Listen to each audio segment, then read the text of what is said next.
Hello students, मेरा नाम शैलजा गोयल है। मैं government Bilasa girls PG college Bilaspur में असिस्टेंट प्रोफेसर सोशियोलॉजी हूँ।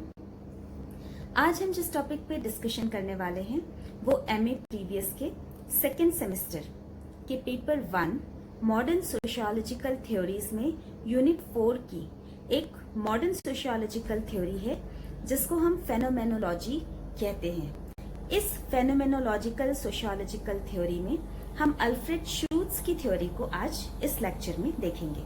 तो आइए चलते हैं, देखते हैं। फेनोमेनोलॉजी बेसिकली एक ऐसा सोशियोलॉजिकल पर्सपेक्टिव है जो माइक्रो सोशियोलॉजी से रिलेटेड है। इसमें हम बहुत बड़े लेवल की जैसे स्ट्रक्चर्स के बारे में, सिस्टम्स के बारे में, इनके बारे में हम डिस्कशन नहीं करते, बल्कि फेनोमेनोलॉजी जो है वो एक ब्रांच है फिलॉसफी की और एक मेथोडोलॉजी की ब्रांच है जिसमें हम माइक्रो लेवल की स्टडी करते हैं। हम लोगों के उनके जो डेली रूटीन से रिलेटेड उनके एक्सपीरियंसेस हैं, हम उनकी इसमें स्टडी करते हैं। इसमें जो एक्टर है उस पे हम फोकस करते हैं, जो क्रिया करने वाले जो कर्ता हैं उन पे हम ज़्यादा फोकस करते हैं। हम स्ट्रक्चर्स के बारे में या हम समाज की पूरी संरचना के बारे में बात नहीं करते। ये फेनोमेनोलॉजी जो है ये पॉजिटिविज्म का बिल्कुल अपोजिट है, जिसको हम प्रत्यक्षवाद भी कहते हैं, क्योंकि प्रत्यक्षवाद या पॉजिटिविज्म में हम ऑब्जेक्टिव रियलिटी की तरफ बात करते हैं, जबकि फेनोमेनोलॉजी जो है वो सब्जेक्टिविटी की बात करता है। वो व्यक्तिनिष्ठ है, ना कि वस्तुनिष्ठ। व्यक्तिनिष्ठ है या सब्जेक्टिव है, उसका मतलब ये हुआ कि फेनोमेनोलॉजी में हम जो पर्सपेक्टिव है, जो एक्टर का पर्सपेक्टिव है, जो कर्ता का या एजेंट का पर्सपेक्टिव है, उसके पर्सपेक्टिव से हम चीज़ों को देखने का प्रयास करते हैं। Now the word phenomenology.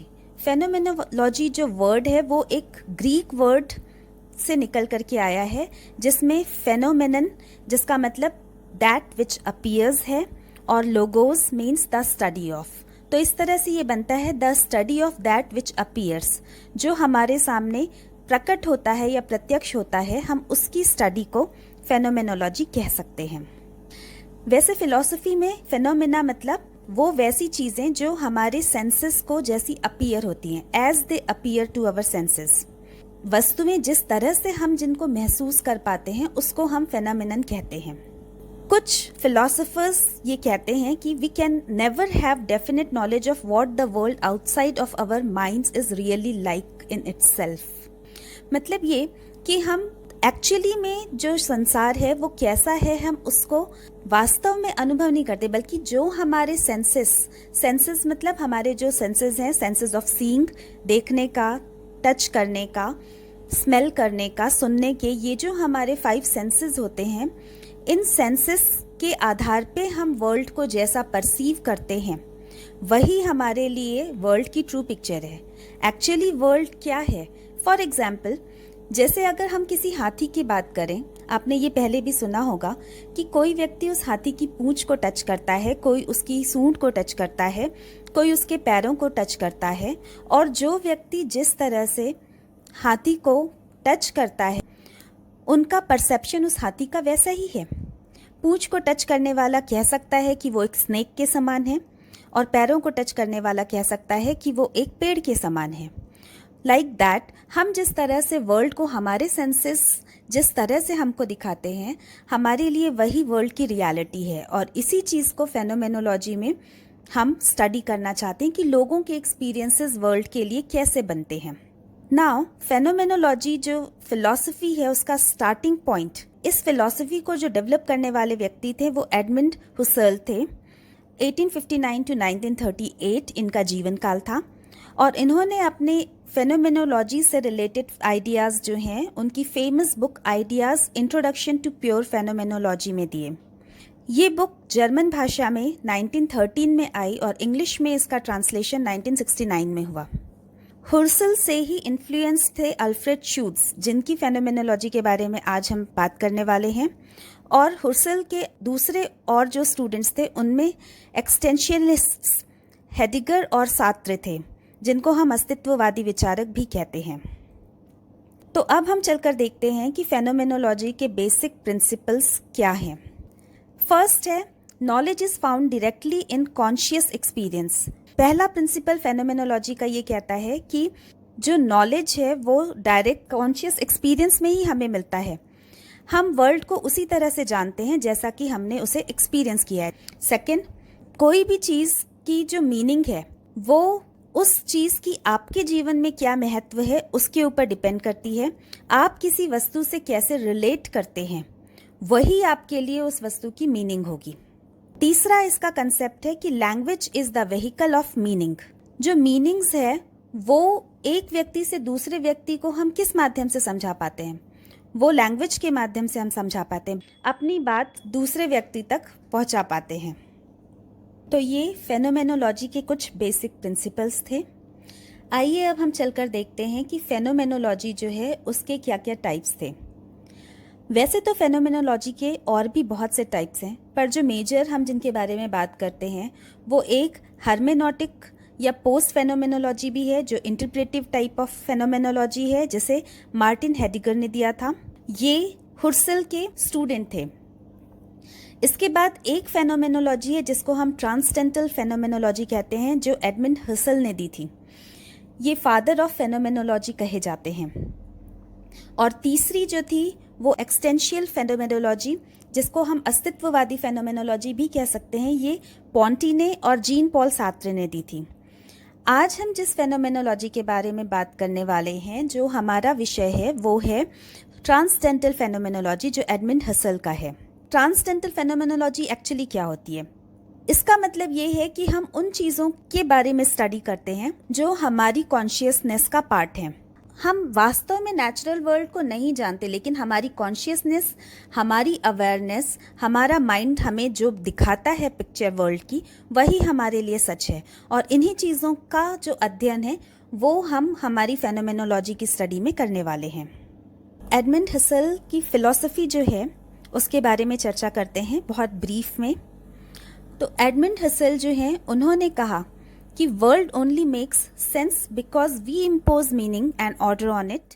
मतलब जो भी चीज़ें हम देखते हैं, जो चीज़ें हम परसीव करते हैं, महसूस करते हैं, हम उस पे बेस्ड ऑन अपने माइंड में एक पिक्चर बना लेते हैं और कैटेगरीज बना लेते हैं। हम अलग अलग चीज़ों को डिवाइड कर लेते हैं। फॉर एग्जाम्पल, अगर हम बात करें लाइक ट्रीज़, तो ट्री का मतलब, ट्री कहते ही हमारे दिमाग में एक पिक्चर बन जाती है कि जिसमें एक ट्रंक होती है, कुछ ब्रांचेस होती हैं, लीव्स होती हैं, उसके कलर को हम फिक्स कर लेते हैं कि ये कलर्स होते हैं जनरली। और इस तरह से जो भी वस्तु हमें उस तरह की दिखाई देती है, उस कैटेगरी में हमारा दिमाग उस चीज़ को फिल्टर कर लेता है कि like yes this is a tree. इसी तरह से अब बुक का मतलब क्या है, बुक किस काम आती है, लाइक हमको नॉलेज गैदर करना हो तो हम बुक का इस्तेमाल करते हैं, एट्सेट्रा एट्सेट्रा, बहुत सारी चीज़ें हैं इसमें। तो इस तरह से हम हर चीज़ की एक कैटेगरी बना लेते हैं कि कोई चीज़ कैसी दिखाई देती है या कैसी है। दैट मीन्स कि इस तरह से हमारा दिमाग चीज़ों की कैटेगरी बना लेता है, हमारे एक्सपीरियंसेस को कैटेगराइज कर लेता है, और इसी तरह से हम किसी भी चीज़ के अर्थ को या मीनिंग को समझ पाते हैं। This world as we know it is can only be a product of our mind, that is our consciousness. और इस तरह से हम जो कुछ भी जीवन में, हम संसार में जो कुछ भी देखते हैं वो हमारे माइंड का प्रोडक्ट है। एक्चुअली सामने जो कुछ भी है उसको हम, उसका अर्थ जो निकालते हैं वो हमारे माइंड में उसकी जो पिक्चर और जो कैटेगरी बनती है, हम उसी के आधार पर उसका अर्थ निकालते हैं। That means in a nutshell, ये जो वर्ल्ड है ये हमारे माइंड की, हमारी कॉन्शियसनेस की प्रोडक्ट है, और हमारे लिए हमारा वर्ल्ड वही है जो हमारी कॉन्शियसनेस हमें बताती है। आई होप आपको बेसिक चीज़ें फेनोमेनोलॉजी की जो हुसल की थी, जो फिलॉसफी थी उनकी, वो समझ में आई होंगी। मैंने कोशिश की है कि मैं आपको ईजीएस्ट पॉसिबल वे में ये चीज़ें समझा सकूं। अब हम आगे चल कर के बात करते हैं अल्फ्रेड शूट्स की फेनोमेनोलॉजी की। इसमें हम जिन चीज़ों को देखेंगे उसमें हम एक ब्रीफ इंट्रोडक्शन देखेंगे अल्फ्रेड शूट्स का, उनके इम्पॉर्टेंट वर्क और बुक्स को देखेंगे, और फिर उनकी जो फेनोमेनोलॉजी है उसके की कंसेप्ट्स को देखते हैं। तो अब हम बात करते हैं अल्फ्रेड शूट्स की। अल्फ्रेड शूट्स, इनका जन्म 1899 में हुआ और इनकी मृत्यु 1959 में हुई। ये एक ऑस्ट्रियन अमेरिकन फिलोसोफर हैं। इनका ओरिजिन है वो ऑस्ट्रिया में है, ये 20th सेंचुरी के एक लीडिंग फिलोसोफर हैं और एक सोशल फेनोमेनोलॉजिस्ट हैं, और इनका जो वर्क है वो सोशियोलॉजी और फेनोमेनोलॉजी इन दोनों के बीच एक सेतु का, एक ब्रिज का काम करता है।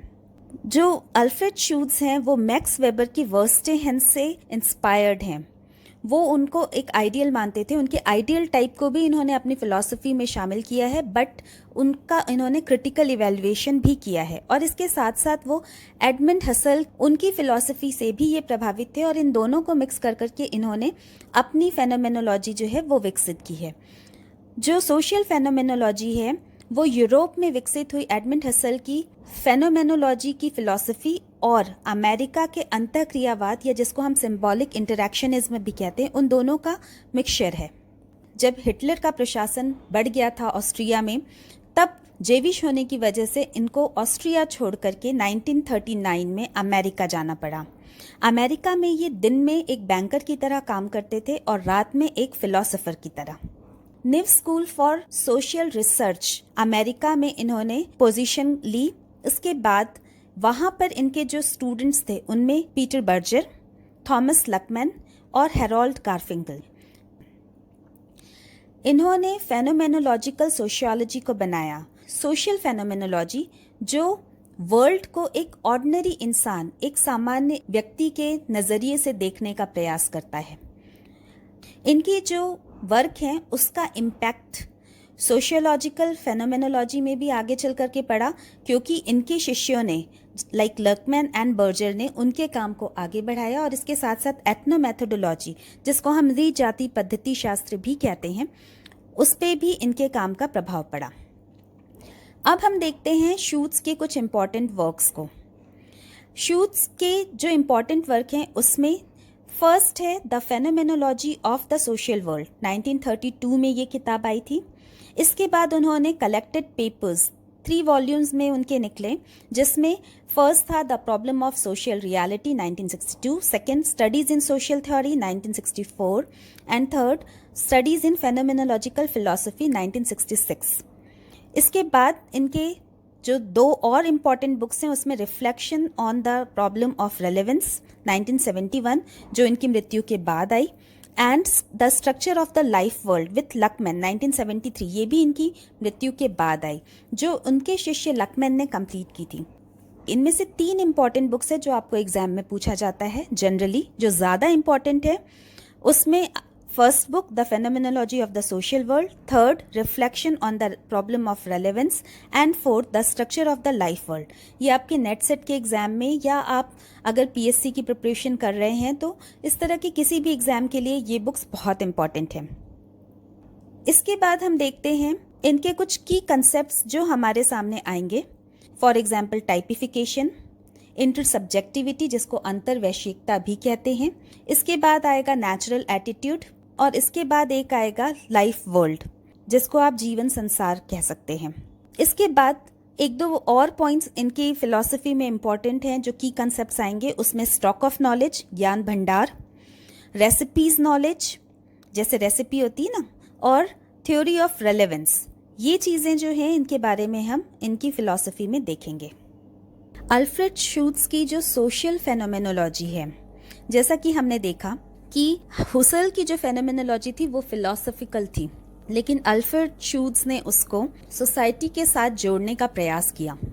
तो कुछ इम्पॉर्टेंट क्वेश्चंस जिसका आंसर वो ढूंढ रहे थे उसमें था, जो सोशल वर्ल्ड हमारे आसपास है उसका क्या मतलब है, हर व्यक्ति के लिए वो कैसे उसका मतलब निकालता है, चाहे वो करता हो, कोई एक्टर हो जो कर रहा है कोई भी क्रिया, या फिर जो दृष्टा हो या साइंटिस्ट हो जो उसको ऑब्जर्व कर रहा है, उनके लिए लाइफ का जो मीनिंग है, जो सोशल वर्ल्ड का मीनिंग है वो क्या है। सेकंड, उसकी जो क्रिया है उसका आखिर मतलब क्या है। Third, why does meaning differ from one person to another. हम कोई काम करते हैं तो एक ही कार्य का मतलब अलग अलग लोगों के लिए अलग अलग कैसे हो सकता है। फॉर एग्जाम्पल, अभी देखिए कोविड-19 की सिचुएशन चल रही है। इस वक्त अगर पुलिस वाले आपको रोकते हैं सड़क पे चलने से, तो वो अपनी ड्यूटी कर रहे हैं। आपके लिए हो सकता है कि वो उनका आपको डांटना या समझाना आपके लिए एक ऑप्रेसिव एक्ट हो, और वहीं वो उनके लिए ड्यूटी है। तो इस तरह से अलग अलग पर्सन एक ही एक्ट का अलग अलग मीनिंग निकाल सकता है। And last, how experience is socially constructed and classified.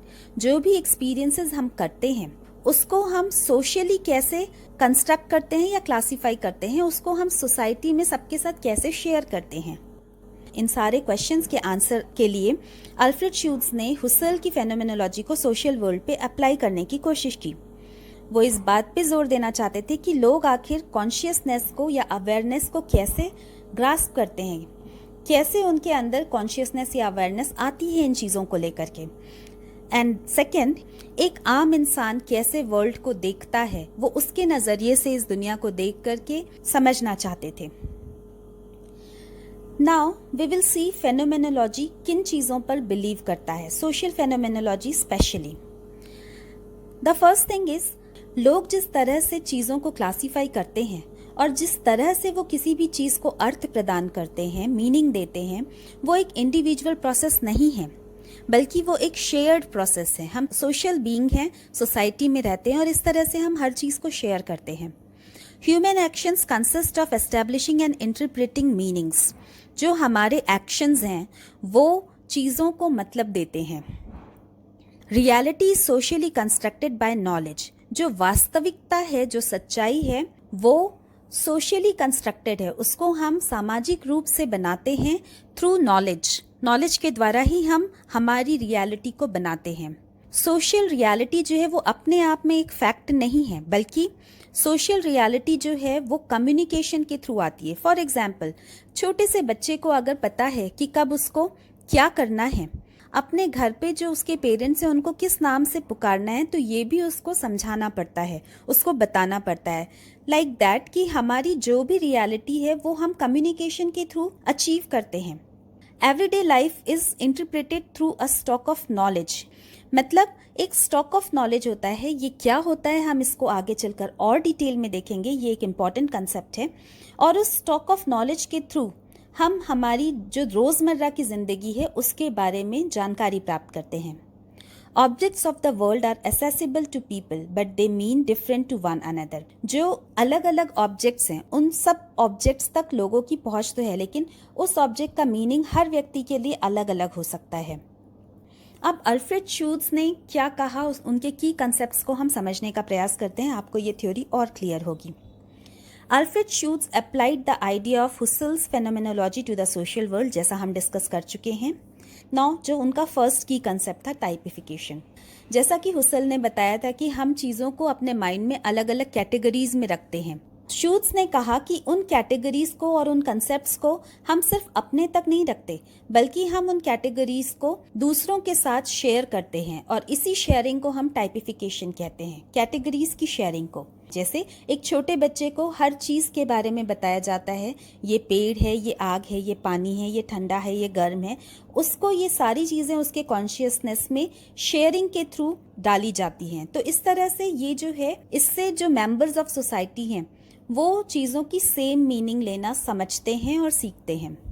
उन्होंने कहा कि यही शेयरिंग जो है मीनिंग की, अलग अलग सोशल कॉन्टेक्स्ट में इसकी मीनिंग अलग अलग हो सकती है।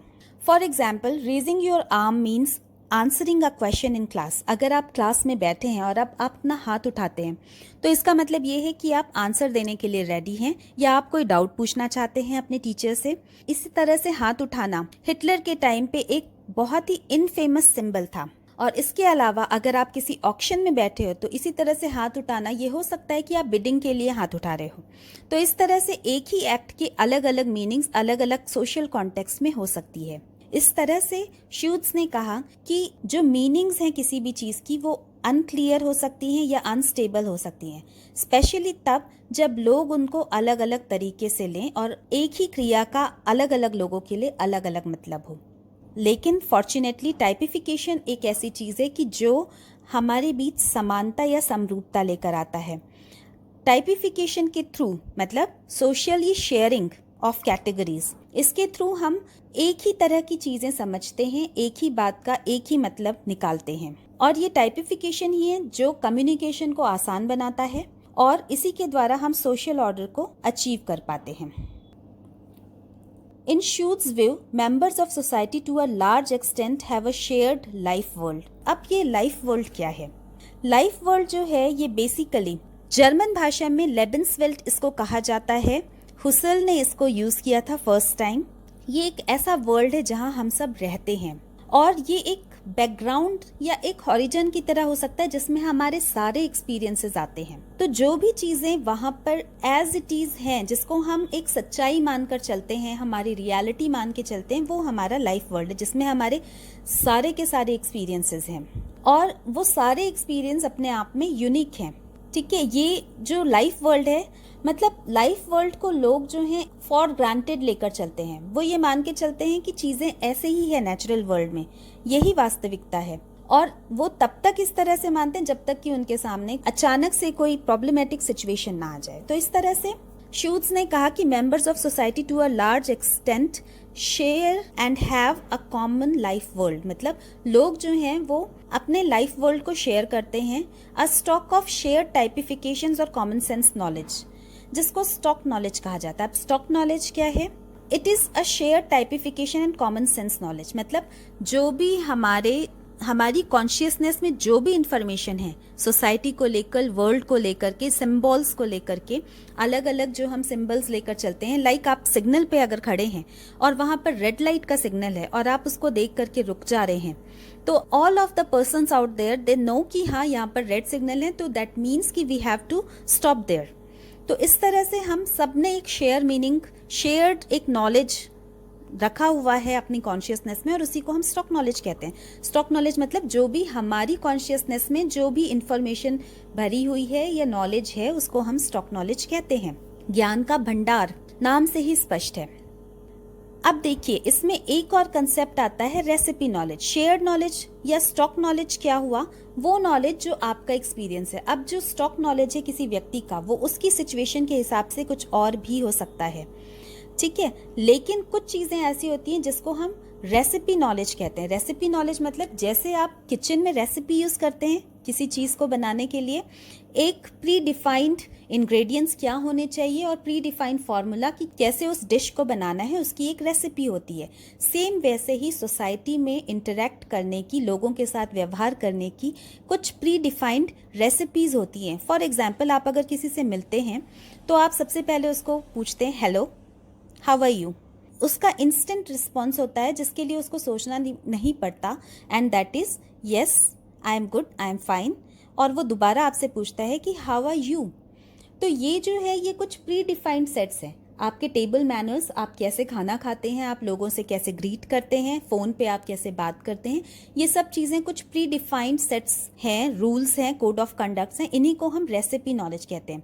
ये रेसिपी नॉलेज हमारे स्टॉक ऑफ नॉलेज का एक पार्ट है जिसके द्वारा हम अपने स्टॉक ऑफ नॉलेज में कुछ चीज़ों को प्री डिफाइंड रखते हैं और सिचुएशंस वैसी आने पर हम सबसे पहले अपने रेसिपी नॉलेज का ही इस्तेमाल करते हैं उस चीज़ को ठीक करने के लिए।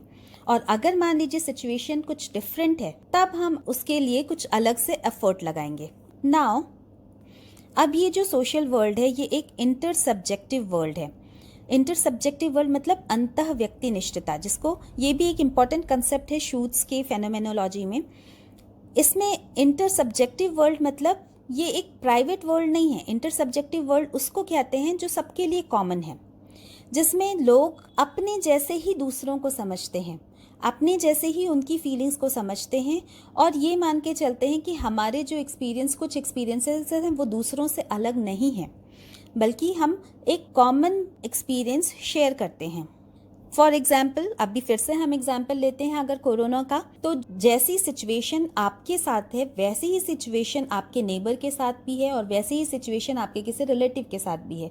आप सब एक कॉमन सिचुएशन में हैं। That means this is known as intersubjectivity, मतलब हम सेम चीज़ों को शेयर करते हैं, हम अपने जैसे ही दूसरों को मानकर चलते हैं। इसके बाद एक और कंसेप्ट सामने आता है जिसको द नेचुरल एटीट्यूड कहा जाता है, जिसको हिंदी में हम स्वाभाविक अभिवृत्ति कह सकते हैं। अब ये नेचुरल एटीट्यूड क्या है? नेचुरल एटीट्यूड या स्वाभाविक अभिवृत्ति का मतलब ये है कि कहीं हमारी कॉन्शियसनेस में एक बात है, वो ये है कि एक natural world outside of our consciousness भी एग्जिस्ट करता है। वास्तविकता में कोई संसार है जो हमारी सोच और हमारे परसेप्शन के बाहर भी है। फॉर एग्जाम्पल, अगर मान लीजिए आपको कोई बुक ऑर्डर करनी है, सपोज अमेजोन से आप कोई बुक ऑर्डर कर रहे हैं, तो आप एक फिक्स्ड प्रोसेस अडॉप्ट करते हैं। आपने बुक का ऑर्डर ऑनलाइन पोस्ट किया और इसके बाद आपको वो जो ऑर्डर है वो अपने आप प्रोसेसिंग होती है। जो लोग कहीं और बैठे हैं वो लोग उस ऑर्डर को प्रोसेस करते हैं एंड उसके बाद एक बार एक डिलीवरी बॉय आपके घर पे आकर के वो बुक आपको देकर चला जाता है। तो ये चीज़ें आपको इस बात पे विश्वास दिलाती हैं कि yes, there is a world outside of my consciousness and which is real. तो ये जो वर्ल्ड है, जो रियलिटी के प्रति आपका जो एक आपकी जो भाव उत्पन्न होता है, उसको आपका नेचुरल एटीट्यूड कहा जा सकता है। नाउ शूट्स कहते हैं कि ये जो नेचुरल एटीट्यूड है, ये जो हमने ये जो एग्जाम्पल लिया बुक वाला, इसका मतलब भी एक ही है कि जो पीपल हैं वे सेम मीनिंग शेयर कर रहे हैं और this has allowed the people to cooperate and achieve goals. अब हम शूट्स के एक दूसरे कंसेप्ट की तरफ आगे बढ़ते हैं जो उनके लाइफ वर्ल्ड से रिलेटेड कंसेप्ट है। लाइफ वर्ल्ड क्या होता है, इसके बारे में हमने डिस्कशन किया।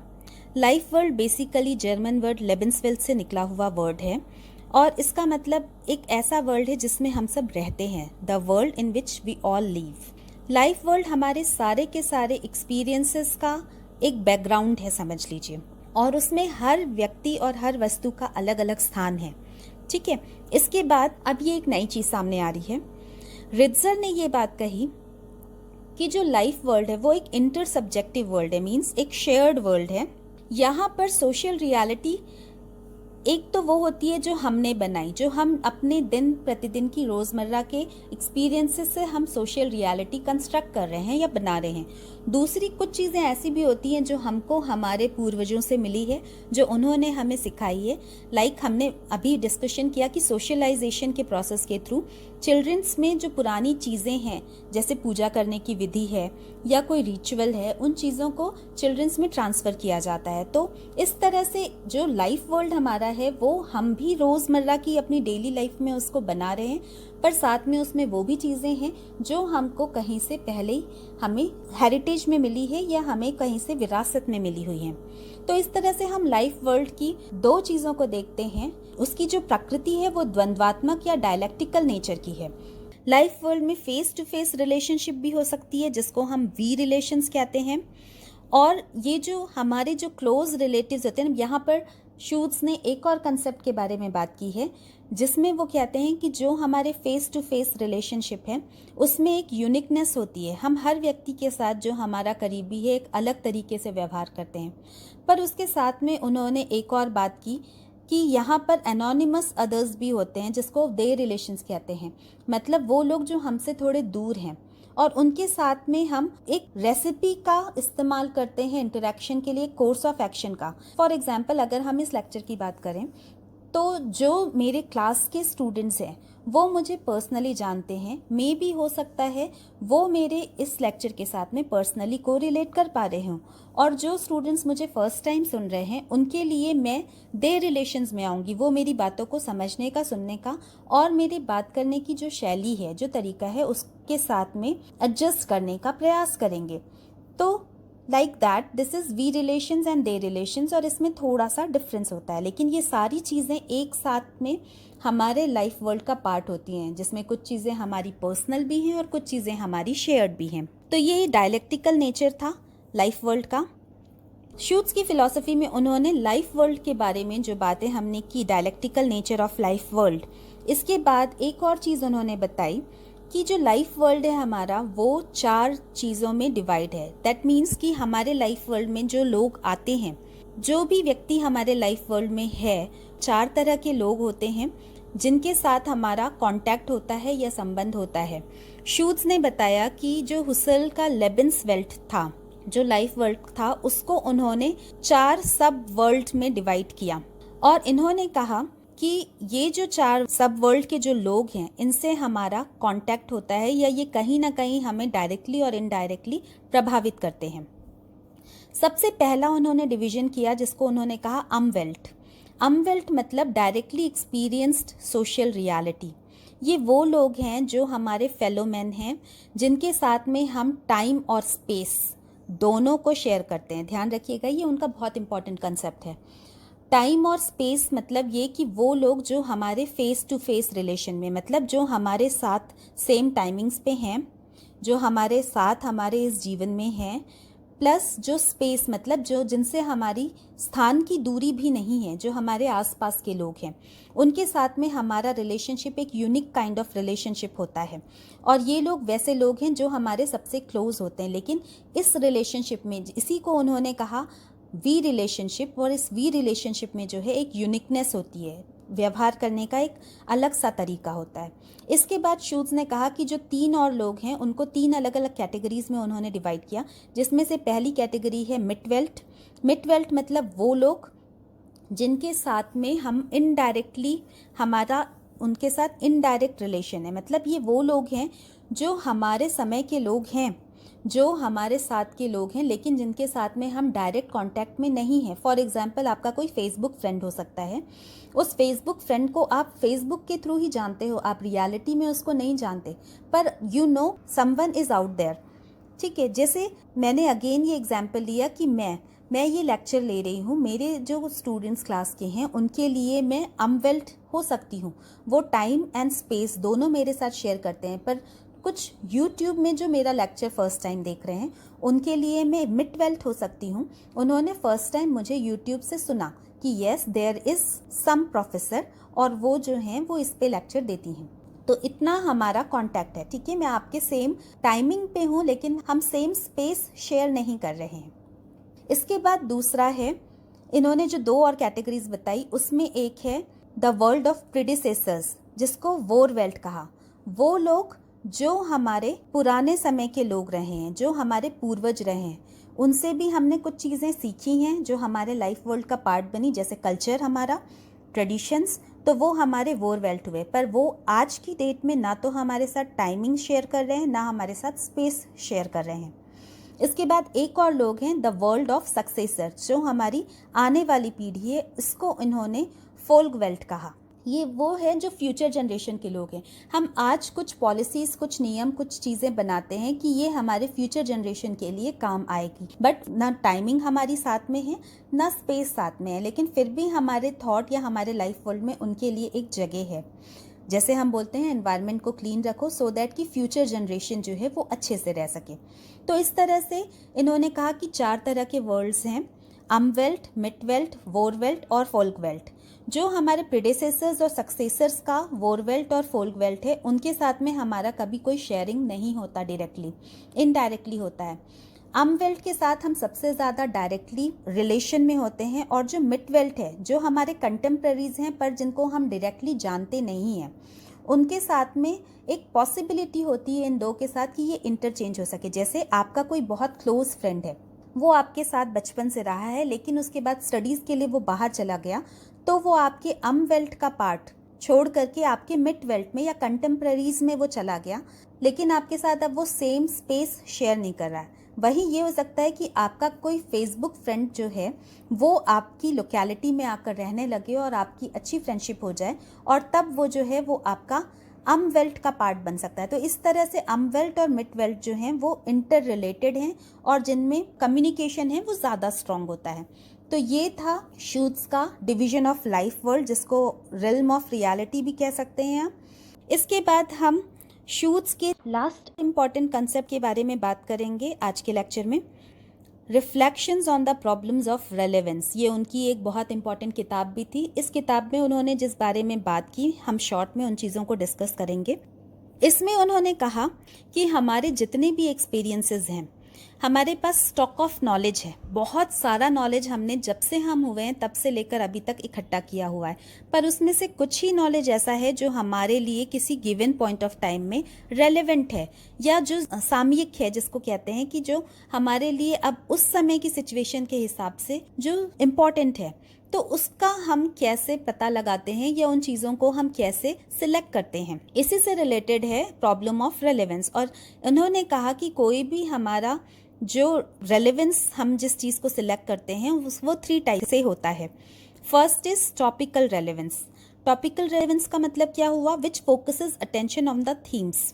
मतलब सबसे पहले तो टॉपिकल रेलेवेंस जो है वो ये चीज़ होती है कि आपके सामने कोई चीज़ आई और आप उसके बारे में सोच रहे हो, कोई टॉपिक आपके इंटरेस्ट का हो गया, या कोई पर्सन हो सकता है या फिर कोई ऑब्जेक्ट हो सकता है। फॉर एग्जांपल आपको अगर नया मोबाइल खरीदना है तो आप उसके बारे में जब सोच रहे हो तो वो मोबाइल आपका टॉपिकल रेलेवेंस का एक थीम हो गया, एक टॉपिक हो गया जिसके बारे में आप सोच रहे हो। सेकंड उसमें होता है इंटरप्रिटेशनल रेलेवेंस, मतलब ये कि अब आप उसके बारे में इंटरप्रेट करोगे, आप सोचोगे कि आपको अगर मोबाइल लेना है तो वो मोबाइल क्या होना चाहिए, उसकी क्या आपके लिए इम्पोर्टेंस है, उसका इंटरप्रिटेशन आप करोगे कि उसकी कौन से फीचर आपके लिए इम्पॉर्टेंट है और इस तरह से आपके लिए कौन सा मोबाइल अच्छा होना चाहिए।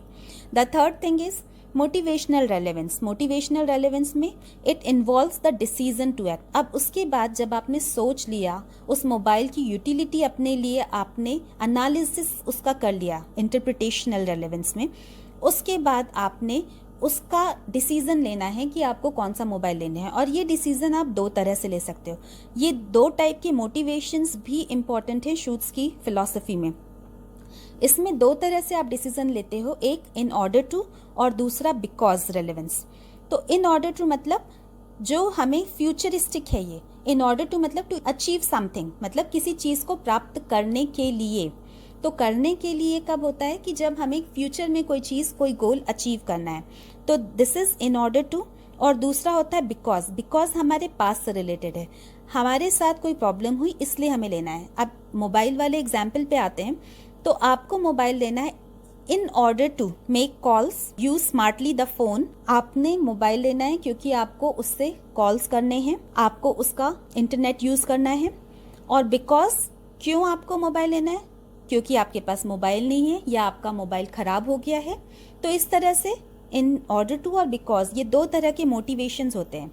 और ये जो तीनों तरह के रेलेवेंस शूट्स ने बताए, ये जो हैं ये आपस में एक साथ वर्क करते हैं।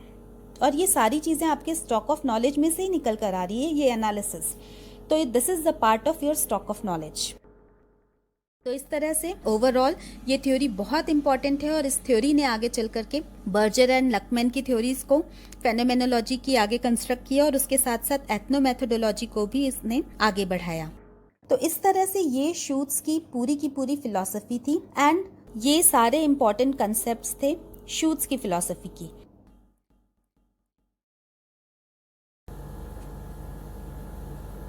डियर स्टूडेंट्स, ये था हमारा आज का लेक्चर अल्फ्रेड शूट्स की फेनोमेनोलॉजी पे। मैंने अपनी तरफ से पूरी कोशिश की कि मैं ईजीएस्ट पॉसिबल वे में ये कंसेप्ट आपको समझा सकूं। पर फिर भी अगर आपको कोई डाउट हो, किसी तरह का कोई क्वेरी हो, तो आप मेरे यूट्यूब चैनल पर कमेंट सेक्शन में जा करके अपना कमेंट छोड़ सकते हैं। मैं कोशिश करूंगी कि मैं आपकी उन क्वेरीज को सॉल्व कर सकूं। हम फिर मिलेंगे किसी अगले लेक्चर में। Till then, take very good care of yourself and thanks for watching.